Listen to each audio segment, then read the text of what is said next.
Elon Musk had this warning about Chinese automakers during the call last night. The Chinese car companies are the most competitive car companies in the world.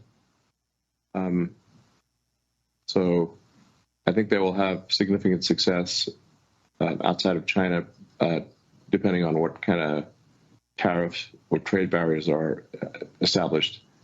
Frankly, I think if there are not trade barriers established, they will pretty much demolish most other car companies in the world.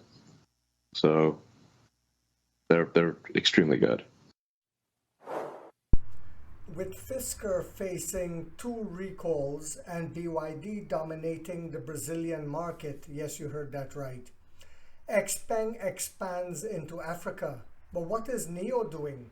Hi guys, welcome back to my channel, The Wealthy Mindset. It's yours truly, Money Making Mitch. And as usual guys, this is not financial advice. Please do your own due diligence and research. With the EU to impose additional tariffs up to 38%, yes, it sounds very scary, doesn't it? However, the European Automobile Manufacturers Association has reiterated the critical role of free trade in fostering a globally competitive European automotive industry. So yes, they do not agree with the European Union and what they're doing, just like Germany don't agree, and I already said that certain countries over there don't agree, Norway, etc., because this will speed up climate change if they impose this. Whilst all this is happening, NIO first 4th generation to go live on June the 13th tomorrow. This is the first station built by NIO partnership with Zohan Energy. Thereby, we are seeing the partnerships now taking fruitage, helping us cut cost. It will be live streamed on China's version of TikTok and will explain the tech in its next generation. 640 watt kWh liquid cool superchargers and demonstrate the battery swapping process, yet bringing more awareness to what battery swapping is about to the people of China. As we get ready to enter the Middle East, William Li just reshuffled the global team and just said this. He says NIO says its commitment to Europe remains unwavering despite protectionism. So a lot of people hear me say protectionism. What is protectionism? It's basically illegal trade practices that started here in America with the current administration. And now, Washington wags its tail and the European Union has to listen, right? In Europe, NIO's commitment to the EV market remains unwavering, said Emperor William Li. And we will continue to serve our users and explore new opportunities, listen very carefully, new opportunities with European despite protectionism, NIO said. NIO said it strongly opposes additional tariffs in Europe and emphasized that its commitment in Europe remains unchanged after the European Union said a statement that it will begin imposing additional tariffs on Chinese electric vehicles next month. And you see how the market reacted to this morning, pre-market, people panicking yet again. What am I doing? I'm going to buy 100 shares this morning again. Yes, I love the speed bumps. The speed bumps to me gives me buying opportunities, knowing fully well that this company is going global. Africa, just like XPeng. Brazil, just like BYD. The Caribbean, just like BYD. All the BRICS nations, we are going to be entering. Russia, we are going to be entering as Russian economy continues to expand and grow. I think they're now the 4th largest economy.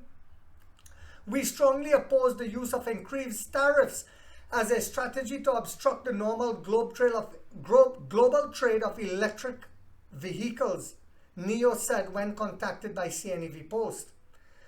Let me say that again. We strongly oppose the use of increased tariffs as a strategy to obstruct the normal global trade of electric vehicles, NIO said when contacted by CNEV Post. This approach hinders rather than promotes global environmental protectionism, emission reduction, and sustainable development, the company said. So now the European Union is saying, well, we don't really care about climate change anymore because we can benefit from it. We can benefit from protecting the climate, so that's okay. Let the emissions go. Earlier today, the European Commission said it had preliminarily concluded that China's battery electric vehicle value chain benefits from unfair subsidization, which is causing a threat of economic injury to EU BEV producers. So the Chinese government's subsidies is bad for the environment, according to the EU. That's basically what they're saying. The European Commission has pre-disclosed the level of provisional countervailing duties to be imposed on BEV imports from China. These provisional countervailing duties will be introduced in the form of guarantees from July 4th if discussions with the Chinese authorities fail to reach an effective solution. So it hasn't been implemented yet. July 4th will be the implementation day if they don't come to some kind of solution. If China don't say, well, yeah, we'll give you free money. It's basically bribing, right? It's like the mafioso. But let's see what happens. But I am optimistic that even if Europe implements that, like Emperor Lee said, we will be going into Europe, but we're going global. This is why money-making Mitch are not scared of speed bumps. We have a suspension system for that.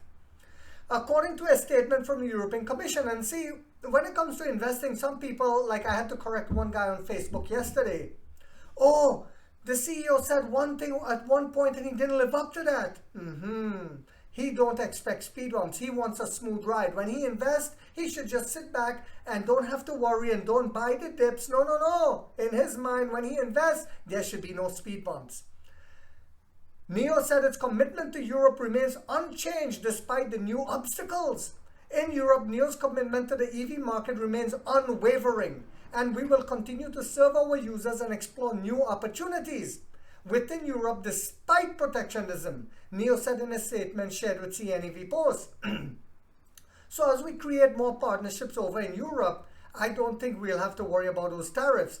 And even if they impose those 38% tariffs, it's the European customers who will have to worry about that and come out and protest against the European Union for that, not us.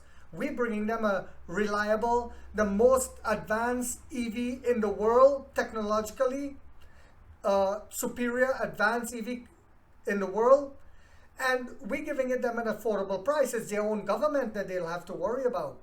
The company will closely monitor developments and make decisions that align with the best interests of its business, it said. As the ongoing investigations has yet to reach a conclusion, we remain hopeful for a solution, NEO added. The European Commission officially launched an anti-subsidy investigation, as we all know, into imports EVs originating in China on October the 4th. Any investigation should be concluded with a maximum of 13 months of its initiation, and the European Commission may publish provisional countervailing duties within 9 months of its initiation by July 4th at the latest. Final measures should be implemented within 4 months of the imposition of provisional duties, according to the statement from the European Commission. The provisional tariffs faced by different automakers vary. BYD, Geely, and SAIC, which was sampled and incorporated with the investigation, will be subject to additional tariffs of 17.4% to 20% and 38.1% respectively. All other BEV producers that cooperated with the investigation but were not sampled will pay a weighted average duty of 21%. NEO falls into this category of 21%. All other BEV producers in China which did not cooperate in the investigation would be subject to a 38.1%. So as of now, we're facing a 21% as of July. Let's see what happens, guys. In the meantime, let's see how China counteracts this. I hope this doesn't change into a nasty trade war, because Europe and America depends on China more than China depends on them. And it will be really sad if Europe stays in the dark ages while Africa and BRICS nations move forward with superior technology. I don't think that will happen. This is a lot of posturing. Elections in Europe are also coming up, so they need to show that they're doing something, but in reality, they're actually hurting themselves. So I hope you guys found this video to be informational, inspirational, and motivational. Like I said, I will be buying more today. I am not scared of speed bumps. This is part of investing. I look at the bigger picture where we're going in the future globally, Australia and the rest of the world.